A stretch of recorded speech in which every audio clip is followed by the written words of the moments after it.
Boa noite, meus irmãos. É sempre uma alegria estar aqui com vocês e poder compartilhar a palavra novamente. Isso deixa o meu coração muito satisfeito, muito alegre. Eu queria começar fazendo uma pergunta, um teste de conhecimento com os irmãos. E a pergunta é a seguinte: qual é a primeira pergunta que se encontra no nosso Catecismo Breve de Westminster? A primeira pergunta do Breve Catecismo de Westminster. Antigamente, eu já ouvi de testemunhos dos antigos que eles decoravam os catecismos, que são os símbolos de fé da Igreja Presbiteriana. Alguém lembra da pergunta? Isso! A primeira pergunta do Breve Catecismo é: qual é o fim principal do homem? Geralmente é a pergunta mais citada, né? Se você for perguntar a segunda, terceira pergunta, já ninguém sabe. Mas essa, geralmente, o pessoal conhece. Qual é o fim principal do homem? E a resposta: o fim principal do homem é glorificar a Deus e gozá-lo para sempre. Essa é a resposta. Eu queria fazer 2 destaques sobre essa resposta para introduzirmos esse sermão. O primeiro destaque é que o catecismo, interessantemente, diz: o fim principal do homem é glorificar e gozar. Agora, sou estranho isso, porque quem conhece de português saberia que se é glorificar e gozar o fim, então não deveria ser o fim, mas os fins. Os fins principais do homem são glorificar e gozar. Mas não se encontra no plural, porque na cabeça daqueles pastores que compuseram o Catecismo Breve de Westminster, eles tinham que se satisfazer em Deus, gozar Deus e glorificar a Deus, são 2 coisas que, na verdade, são uma em essência. Não são distintas, não são 2 fins do homem, mas as 2 coisas compõem um mesmo fim. Glorificar a Deus e se satisfazer em Deus são 2 coisas tão unidas que eles colocaram que o único fim principal do homem era glorificar a Deus e se satisfazer em Deus. Portanto, essas coisas nunca andam tão separadas assim como muitas vezes nós achamos. Há um paralelo íntimo, há uma relação muito precisa aqui entre se satisfazer, se alegrar em Deus e honrar a Deus, glorificar a Deus, louvar a Deus. São 2 coisas que nós não podemos separar. Adoração é valorizar a Deus. E quando esse valor se torna tão intenso, isso mexe com as nossas emoções, isso mexe com a nossa alegria, com o jeito como nós nos satisfazemos em Deus. O segundo destaque é sobre a seriedade desse assunto. Não estamos falando de um assunto corriqueiro ou algo, um caminho opcional de vida. Estamos falando do fim principal das nossas vidas. Não estamos falando de alguma coisa que, hora ou outra, é importante ressaltar. Estamos falando do objetivo maior das nossas vidas, a finalidade para a qual nascemos. Pensando nisso, então, nós lembramos do profeta Jeremias, que na sua época foi chamado por Deus para alertar o povo justamente de ter cometido um grave erro, ter abandonado o fim principal da sua vida, que é glorificar a Deus e se satisfazer nele. Por isso eu convido os irmãos a abrirem suas Bíblias em Jeremias capítulo 2, versículo 9 ao 13. Veremos então qual é o grave erro que o povo cometeu contra o Senhor, deixando de adorar a Deus e de satisfazer nele. Jeremias, livro do profeta Jeremias, capítulo 2, do verso 9 ao verso 13. Jeremias, capítulo 2, verso 9 até o verso 13.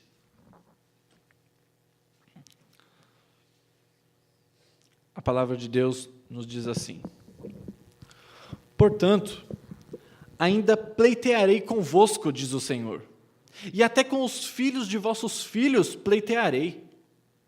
Passai as terras do mar de Chipre, e vede. Mandai mensageiros a Quedar, e atentai bem, e vede se jamais sucedeu coisa semelhante. Houve alguma nação que trocasse os seus deuses, posto que não eram deuses?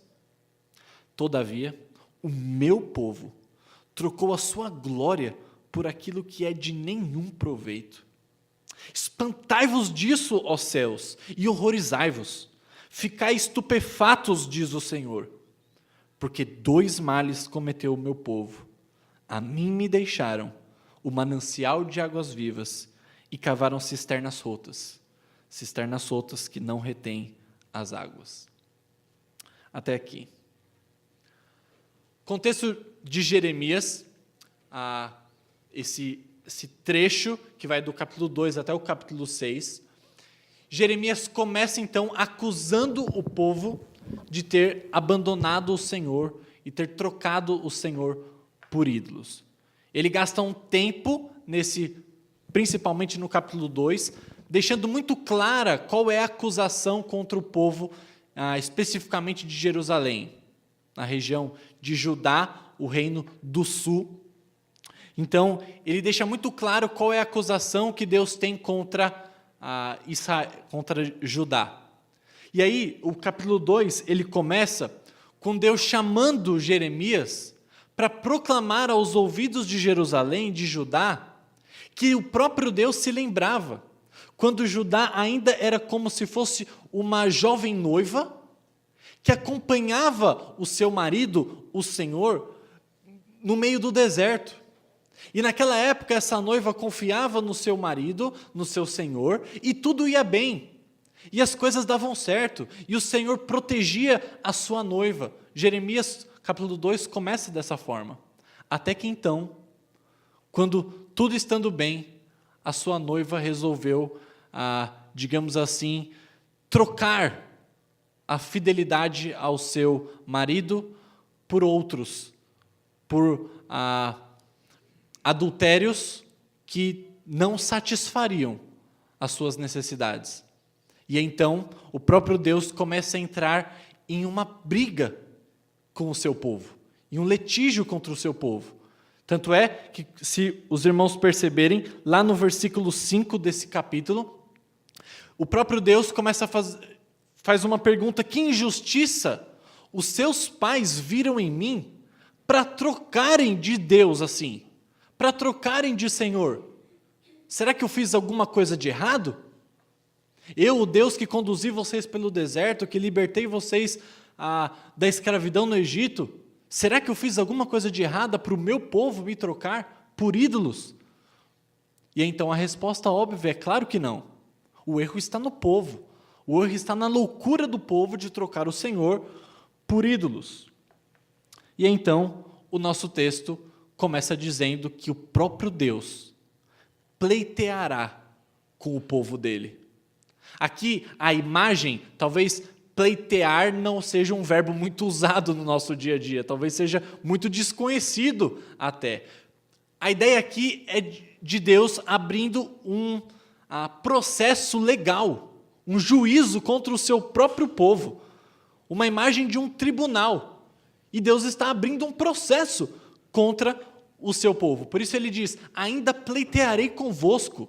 E não só com vocês, mas com os seus filhos também, os filhos de vossos filhos. Inclusive, a edição revista, a Nova Versão Internacional, a NVI, traduz essa parte como: por isso eu ainda faço denúncias contra vocês. Eu, Deus, faço denúncias contra vocês, o meu povo.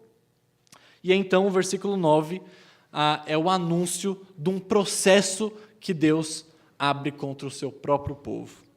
Então a gente olha para o versículo 10 e a gente percebe que aqui então Deus convoca o seu povo a fazer uma pesquisa de campo. O próprio Senhor diz: olha, faz o seguinte, passem o mar Mediterrâneo e vão até as terras de Chipre. Vão até aquela ilha de Chipre e procurem lá. E faz o seguinte, mandem também mensageiros para Quedar, uma região que ficava a sudeste ali da Palestina, a norte da Arábia, e aí Deus diz, mande mensageiros para lá e façam uma pesquisa.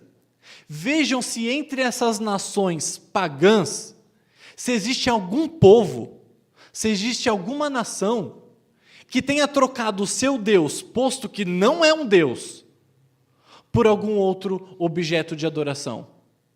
Veja se vocês encontram. Veja se vocês encontram alguma nação que tenha trocado o seu Deus, mesmo que não é um Deus verdadeiro, por algum outro Deus. Aqui a pergunta fica no ar, e a ideia é que jamais encontraremos, mesmo nações idólatras, pagãs, que trocam de Deus assim como Israel fez. E aí, então, no próprio versículo 11, quando ele faz essa pergunta, o próprio Deus diz, todavia, ainda que nenhuma nação tenha feito isso, o meu povo trocou a sua glória por aquilo que é de nenhum proveito. As demais nações não fizeram isso com seus ídolos de madeira, de barro ou de bronze. Mas o meu povo trocou a sua glória por aquilo que é de nenhum proveito.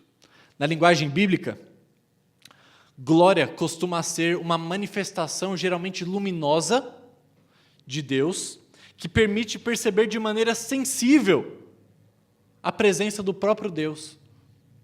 Deus diversas vezes se manifestou no meio do seu povo, no tabernáculo, na tenda, em situações miraculosas. O próprio Deus se revelava ao seu povo, o povo via a glória de Deus no meio deles, e ainda assim, eles trocaram o Deus de Israel, o Deus que tinha feito tantos milagres, tantos sinais, tantas maravilhas, por deuses que eles mesmos faziam, de madeira, de uma árvore que eles cortavam e depois faziam um objeto dela.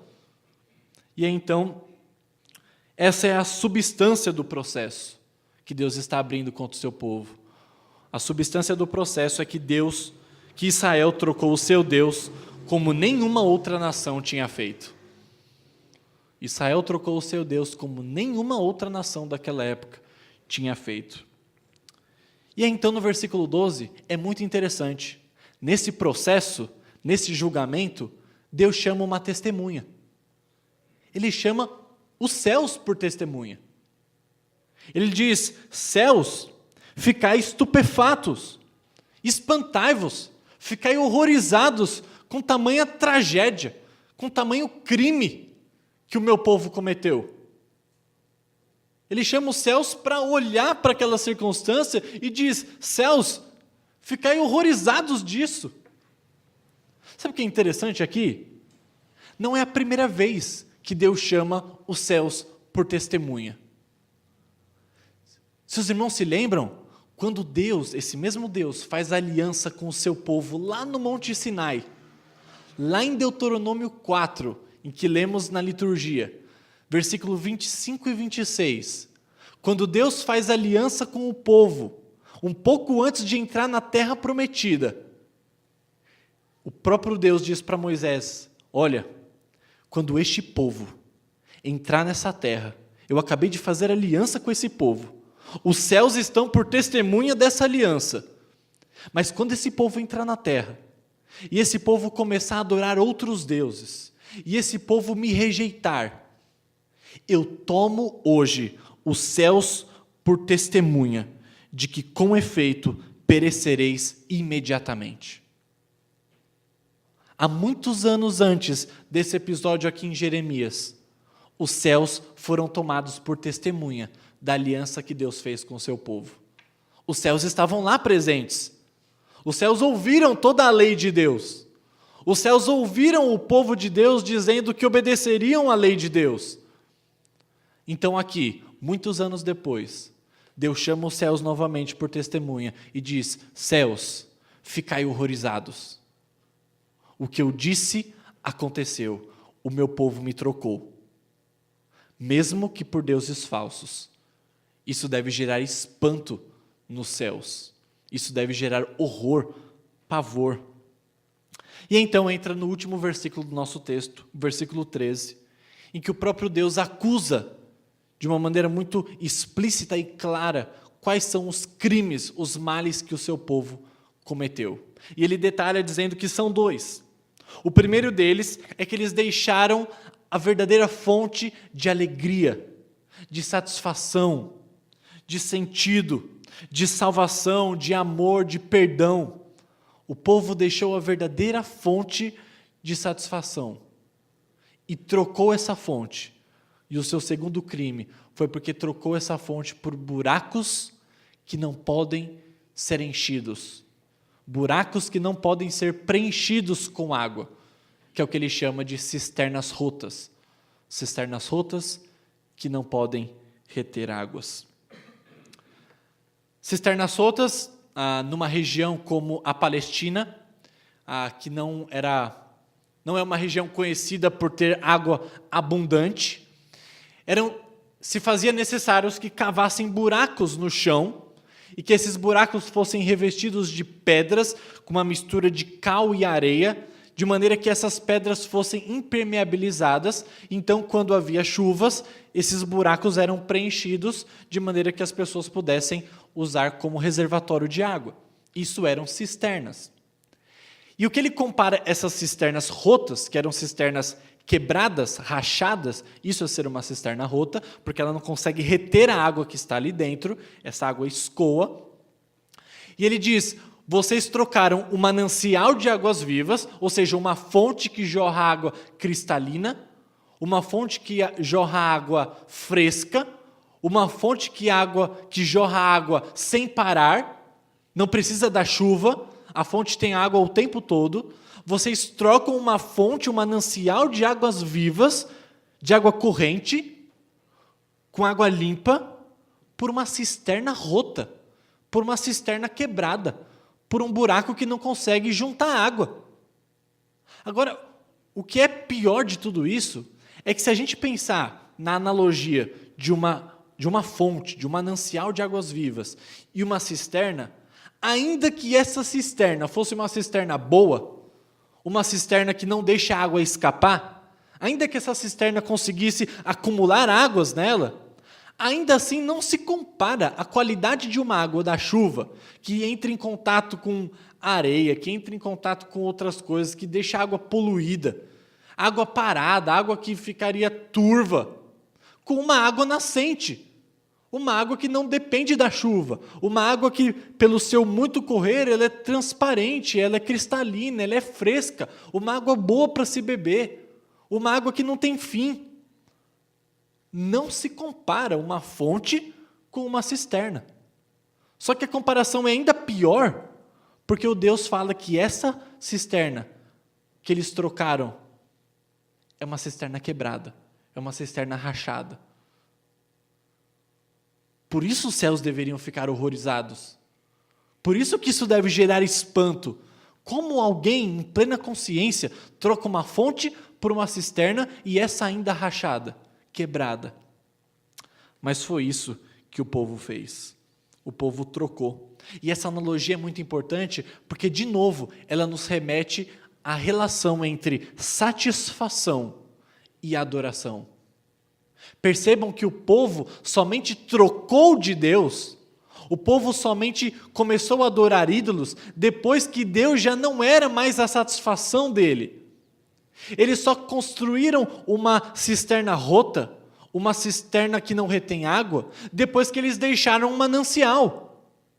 Porque ninguém que tem um manancial no seu jardim, porque que ninguém que tem uma fonte na porta da sua casa vai querer construir ao lado uma cisterna.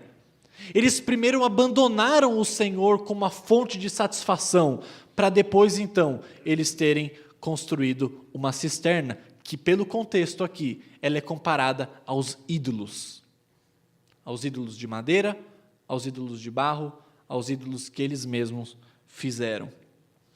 É importante, então, percebermos a relação entre adoração e satisfação. Fomos criados e somos criaturas feitas para adorar. Percebam que todos adoram alguma coisa.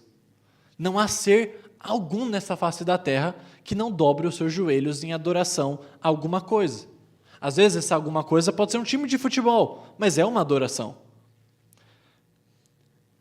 pouco antes de se suicidar, um romantista não cristão norte-americano chamado David Foster, ele foi chamado para fazer um discurso numa turma de formandos da Kenyon College nos Estados Unidos em 2005. Isso. E esse não cristão, alcoólatra, drogado, não temente a Deus, romancista norte-americano, então fez o seguinte discurso. Todo mundo, abre aspas, todo mundo adora alguma coisa. A única escolha que temos de fazer é o que adorar. E a razão persuasiva para talvez escolhermos um tipo de Deus ou algo espiritual para adorarmos é que praticamente qualquer outra coisa que você adore o comerá vivo. Se você adora o dinheiro e bens, se eles são o que dão sentido para a sua vida, David Foster disse, então você nunca terá o bastante. Você nunca sentirá que tem o bastante. Adore o seu corpo, por exemplo, ou a sua beleza, seu poder de sedução, e você sempre se achará feio. E quando o tempo e a idade começarem a aparecer, você morrerá milhões de vezes antes que lamentem a sua morte de verdade. Mas não somente isso. Adore o poder, por exemplo, e você acabará se achando fraco e amedrontado. Sentirá a necessidade de ter cada vez mais poder sobre os outros para anestesiar o seu próprio medo. Adore o seu intelecto, enxergando-se como alguém inteligente, e acabará se sentindo estúpido, uma fraude, sempre à beira de ser descoberto. Mas o que há de traiçoeiro em tudo isso é que essas formas de adoração são inconscientes. Elas são configurações padrão da nossa vida. Fecha aspas. David Foster, um incrédulo, um alcoólatra, não temente a Deus, chegou tão próximo da verdade de que realmente todo ser humano adora alguma coisa. E essa coisa que adora, certamente o comerá vivo. E essa coisa a qual o ser humano adora, nunca poderá satisfazê-lo. David Foster chegou muito perto da verdade. Mas, infelizmente, David Foster nunca conheceu a verdade em pessoa. David Foster nunca conheceu o caminho, a verdade e a vida. David Foster nunca pôde ser satisfeito com o objeto da sua adoração. David Foster, 3 anos depois desse discurso, se matou enforcado na garagem da sua casa. Um homem que descobriu que todas as coisas que você adora, inevitavelmente, farão você se matar, te comerão vivo. Mas ele não conseguiu encontrar, então, algo que ele pudesse adorar, que satisfizesse o seu coração. É uma triste história, mas de fato, de um ponto de vista bíblico, por causa do pecado, estamos realmente escravizados a adorar tudo, menos aquilo que pode nos satisfazer. Que maldição! Por causa do pecado, estamos realmente escravizados a adorar tudo, menos aquilo que pode nos satisfazer. Isso é uma maldição terrível. Nesse sentido, nós lemos na liturgia Oséias, capítulo 4, versículo 10, que diz, comerão, mas não se fartarão. Entregar-se-ão à sensualidade, mas não se multiplicarão, porque ao Senhor deixaram de adorar. Oséias também entendeu essa verdade. As pessoas vão se entregar à sensualidade, mas não vão se satisfazer. As pessoas vão comer, mas não vão se fartar. E a razão é óbvia, porque ao Senhor deixaram de adorar. Percebam? A relação, adoração e satisfação, sempre unidas, sempre juntas. Adore qualquer outra coisa e você nunca se satisfará. Deixar de adorar o Senhor é sempre deixar a satisfação correr entre os seus dedos. Provérbios também nos ensina que o inferno e o abismo nunca se fartam, lá em Provérbios 27. Mas os olhos do homem nunca se satisfazem. Os olhos do homem nunca se satisfazem, o autor de Provérbios nos diz. E é assim porque o homem procura a sua alegria, a sua satisfação em fontes esgotáveis, em fontes que não retêm águas, em fontes que não satisfazem, porque eles deixaram o manancial de águas vivas. Por isso que os olhos do homem nunca se satisfazem.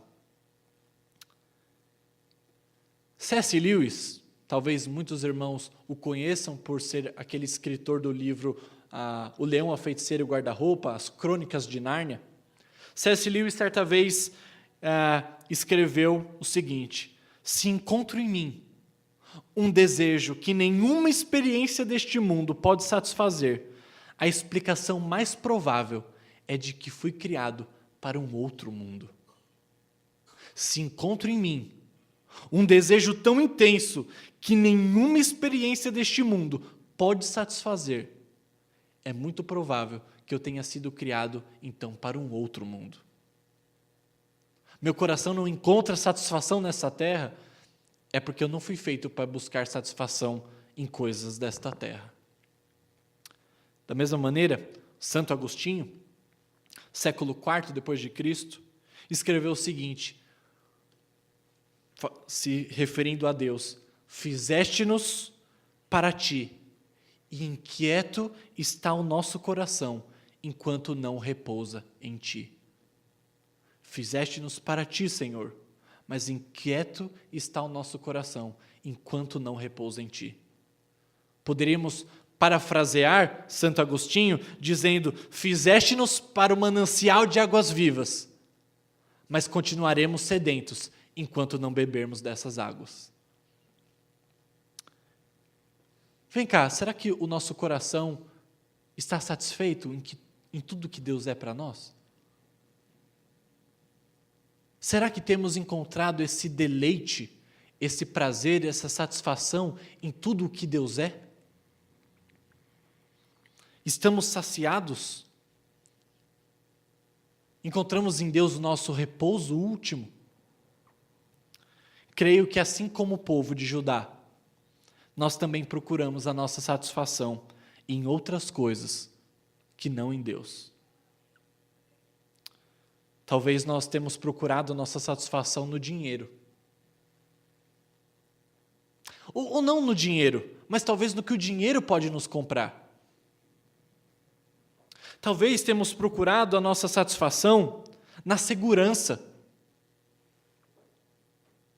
Talvez temos procurado a nossa satisfação nos bens materiais, no seu acúmulo.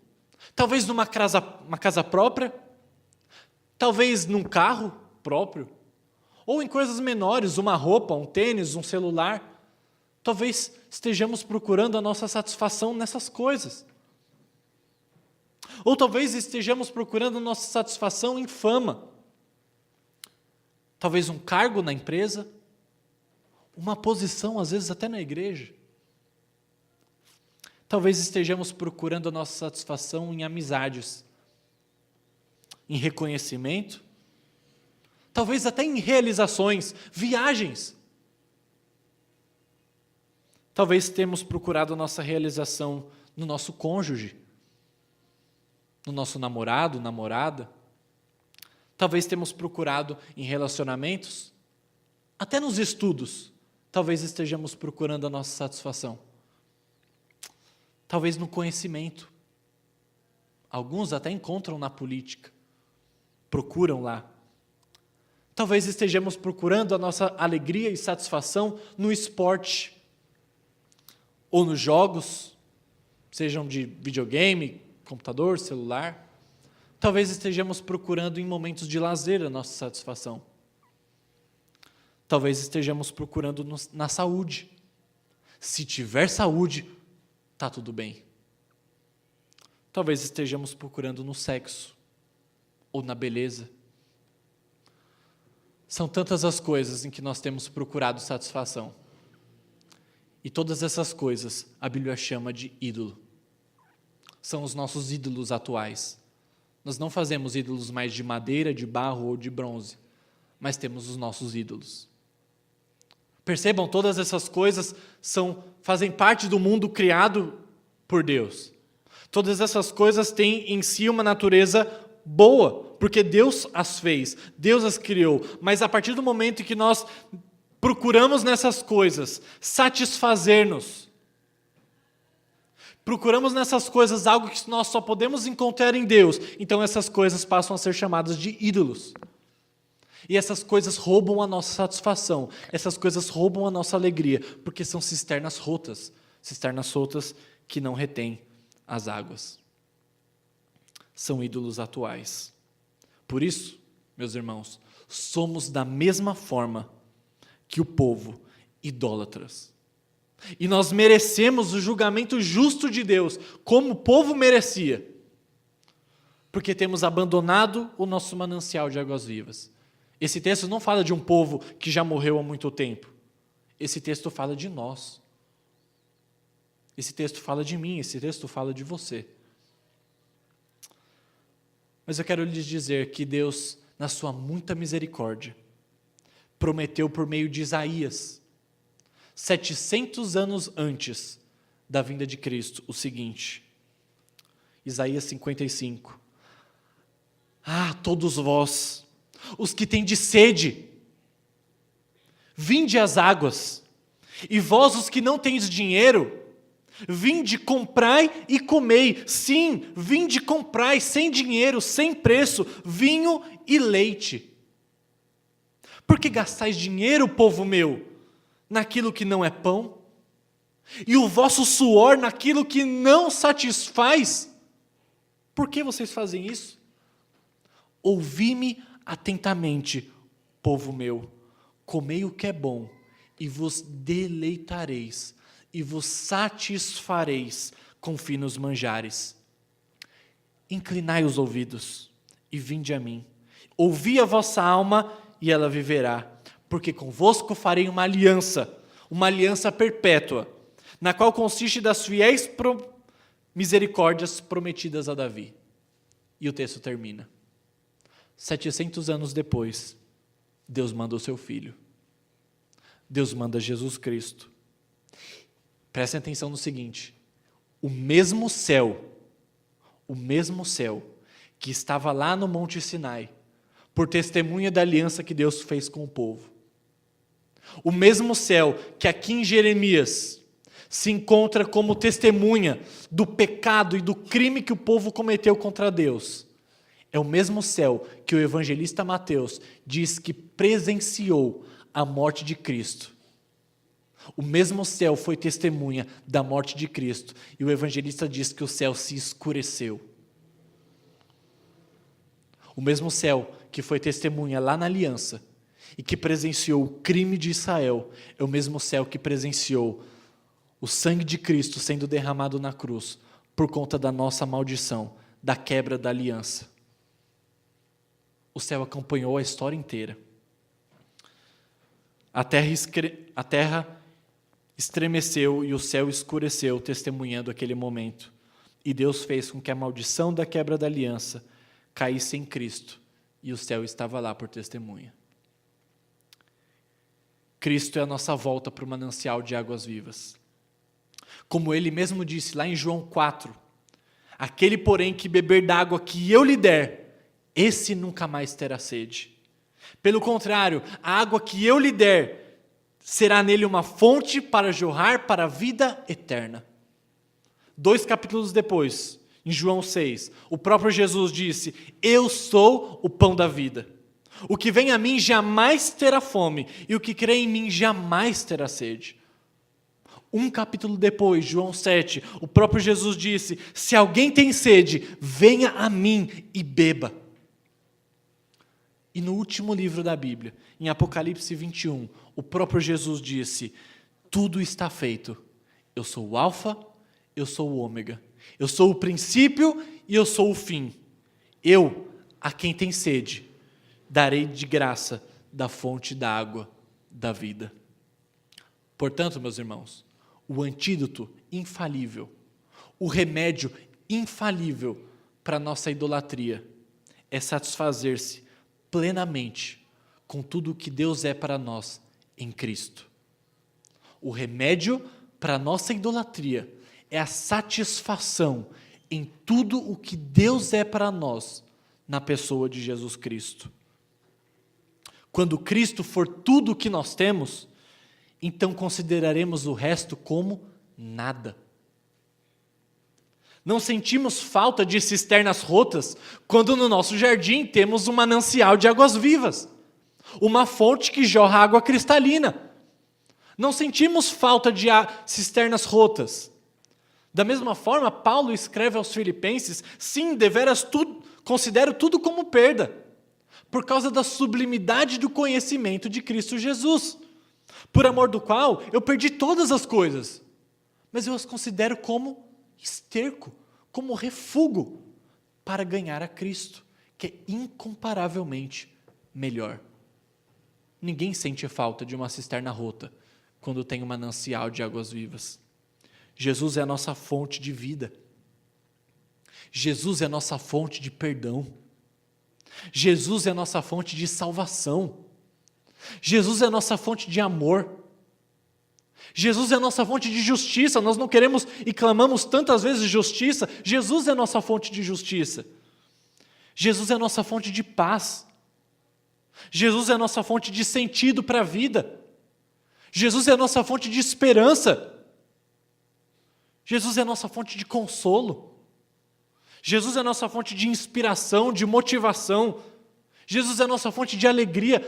Jesus é a nossa fonte de plena satisfação. O que mais vamos querer?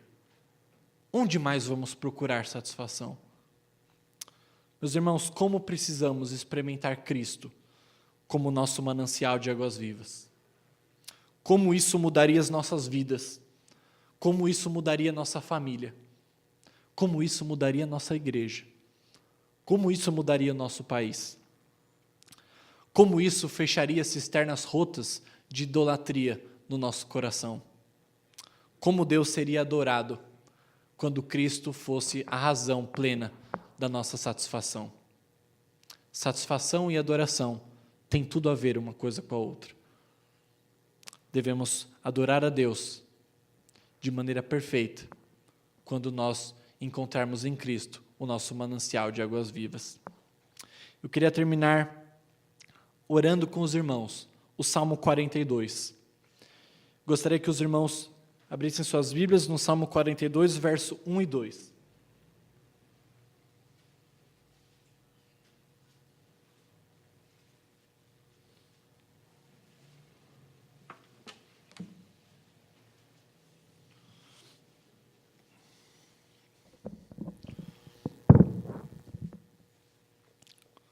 Salmo 42, verso 1 e 2.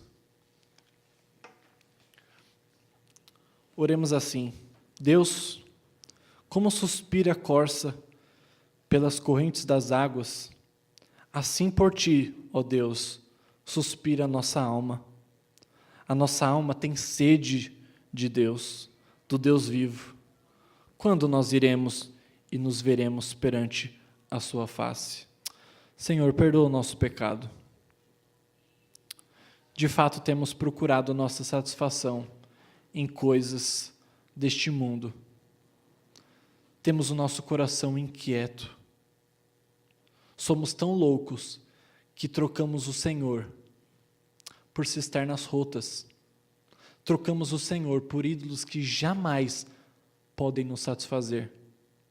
Procuramos essa satisfação em tantas coisas e tantas pessoas, em tantos objetos, e temos sido infelizes. Não temos te adorado com isso. E o pior de tudo, temos trocado o Senhor por ídolos, não mais feitos de barro ou de bronze, mas da mesma maneira ídolos que são criados por nós, ou mesmo coisas que o Senhor fez, mas que não podem nos satisfazer. Mas nós queremos te louvar porque Cristo Jesus, a despeito da nossa idolatria, chamou os céus por testemunha e morreu naquela cruz para perdoar o nosso pecado. O Senhor Jesus Cristo morreu naquela cruz porque daquela cruz saiu um manancial de águas vivas, manancial do qual nós podemos beber e sermos saciados, não somente para essa vida, mas para a vida eterna. Por isso nós te adoramos e te rogamos que Jesus Cristo, de fato, de uma maneira milagrosa, que pela operação do teu Santo Espírito, seja a satisfação do nosso coração, que possamos viver uma vida satisfeitos, felizes e alegres, porque Jesus não somente é tudo o que precisamos, mas Jesus de fato é tudo o que nós temos. Oramos assim em nome de Jesus. Amém.